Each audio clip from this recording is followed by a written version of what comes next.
When I opened the shop, my idea originally was to merge it with a coffee shop, but I couldn't find he could find the venues, the right place in Lincoln, but not at a reasonable price. So I guess that's our next move if we can, because I think nowadays people, it's like a relaxation thing. I think people like to, a bit like bookshops where people like to come into a record and browse, and maybe they'll have a coffee and that. The last sort of 6-7 years, vinyl's really come to the fore again. People like to own something. I think that's something to do with it. I think people just got bored of just having, just on the phones or on the computers. I think when people, when the friends come round, they like to show off a collection and things like that. So, and also you get a nicer sound if you have a nice setup and that. Yeah. I think people like to look at it because you get the gatefold sleeves, and often you get the lyrics with it and things like that. You can just sit back and enjoy the whole album. You're not forever searching tracks and that. So I think that's part of the enjoyment. You get loads of different interesting people of all walks of life, different types. And especially with us being a gothic and alternative store, what some people did deem as interesting and different, we deem as normal.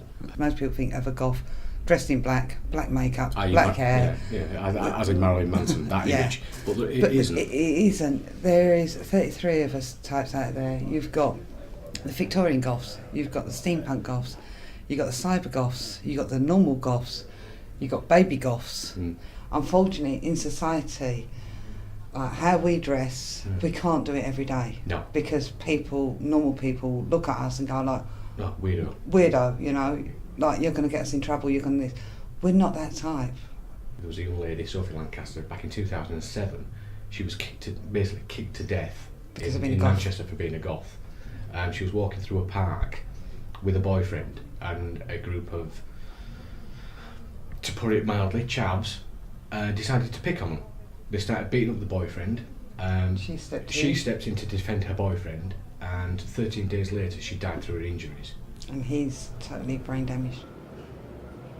We know ourselves that buying gothic and alternative clothing can be such a minefield. It can be ridiculously expensive as well. We as goths ourselves have turned around and gone, enough's enough, why do it? There is no need for it.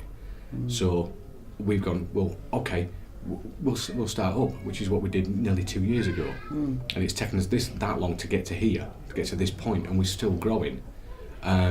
Anybody who sets up an independent business now that thinks they want... Needs to do their research. Yeah, one, they've got to do their research thoroughly, and also, if they think they're going to be a success overnight, they're in for a very nasty shock. We want to grow, but unfortunately it appears that we're not going to be here, actually in the mall itself, for the simple reason, recently the building has been bought by somebody, and they are actually planning on redeveloping it and turning it all into one great big shop, similar to a lot that you see down on High Street. So unfortunately, the way it's looking is that the mall is doomed for closure.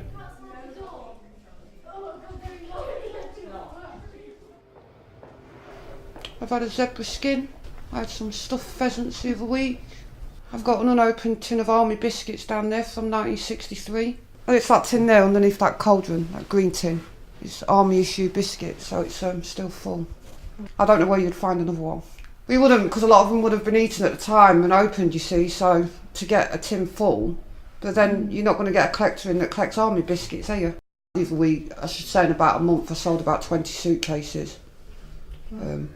One last year got 70 stuff, so she wanted a 70 case to make as a dog bed to put the pug in, and she come in with the pug the other week, so it loves it. And put all the leads and that in the back of the pockets, so that when you go away at weekends, you just pack the case up, don't you? Job done. And another guy came in, he was tapping them all, and I thought he'd lost the plot. And he wanted it for a drum for a jazz band. He was going to put a pedal on it to use it as a drum. So I cater for a lot of people doing them sort of things, so like cheaper stuff rather than, a posh antique shop, what you don't go in because there's a grandfather clock that's like £3,000.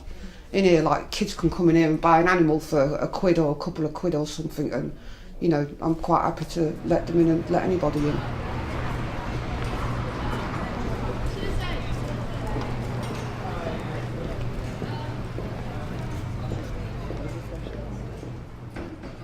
I've only been here 5 months of my own setup. I was working here with a gentleman called Dan, which funnily enough was over the way. Nothing's changed. Decor hasn't changed, etc., etc. It kind of stays the same. A lot of people came down, saw the kind of work I was doing, plus the kind of look I've got, like a picture window. So almost it's like a peep show. People can look in, especially on Saturdays, I'm a tourist taking photos, this sort of thing. I like to think we're enjoying singing old skill use. I really personally reckon Away from Blood. I think it's a morbid fascination to tell the truth, especially with the Johnny Depp film that came out, which was very good by the way, I did enjoy it. I would so sing when I was shaving someone occasionally just for the hell of it, but me singing, I think you'd get a moose turning up thinking I'm going to make some call. Got a gentleman comes in as a professional juggler. It's quite incredible. There's extreme juggling, there's fire eating and this sort of stuff as well. It's how we met doing fire eating together. And he's got a beard that comes out here. It's fantastic, it really is. But it's one of his main selling points, you know. It comes down because there's not many performers like that out there with sport and an amazing beard. That's for kids who won't sit still, so I'll pull a pin out and make them grip it. It is drained.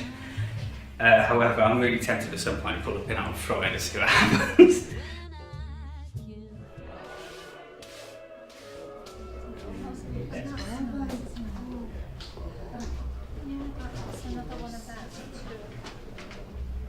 %90 of what you see in the shop I make myself.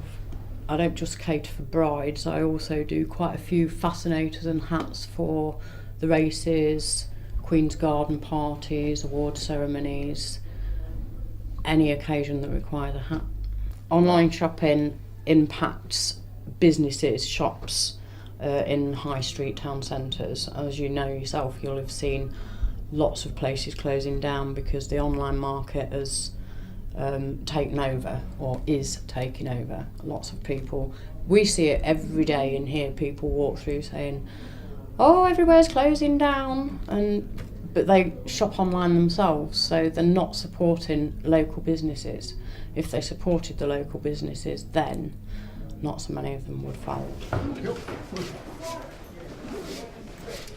It's just nice. It's nice to come meet a few people, have a few games.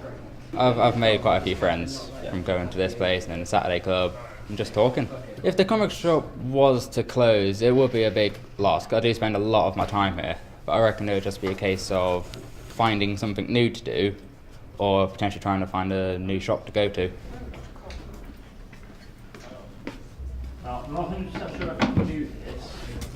Well, we'll try it. If you say no, then it will be before the battle. I've worked in this building about 20 years. There's one or two that's been here nearly as long as I've been around. These have been here probably 5-6 years. They came and went, as you can see. They moved down to the waterside and then they disappeared from the waterside.